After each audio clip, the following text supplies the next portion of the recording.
तर लिव्हरचा शेप जो आहे तो त्रिकोणी आकाराचा असतो. ब्राऊन कलर किंवा रेड कलरचं लिव्हर असतं. आपल्या उजव्या बाजूला लिव्हर हे बरगड्याच्या आतमध्ये असतं.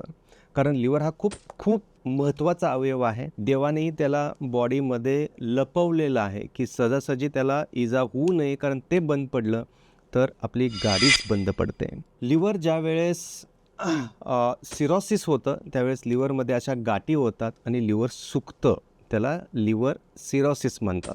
ज्यावेळेस लिव्हर फॅटी होतं त्यावेळेस लिव्हर असं स्मूथ होतं, येलो कलरचं होतं आणि ते मोठं होतं. युज्युअली लिव्हर हे तुमच्या वजनाच्या 2 ते 2.5% असतं. पण लिव्हर फॅटी असतं किंवा जसं वजन वाढतं तसं लिव्हरची साईजही वाढते, कारण लिव्हरमध्ये फॅट वाढत जाते.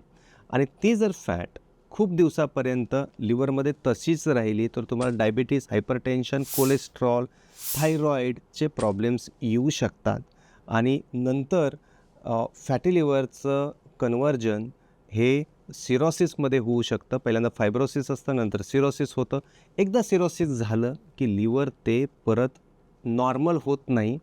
पण नॉर्मल झालेलं लिव्हर किंवा नॉर्मल असलेलं लिव्हर जर आपण त्याची ट्रीटमेंट घेऊन त्यातली फॅट जर आपण काढली किंवा त्याच्यामध्ये जे काही प्रॉब्लेम आहेत ते काढले तर पूर्णपणे 100% ते नॉर्मल होऊ शकतं.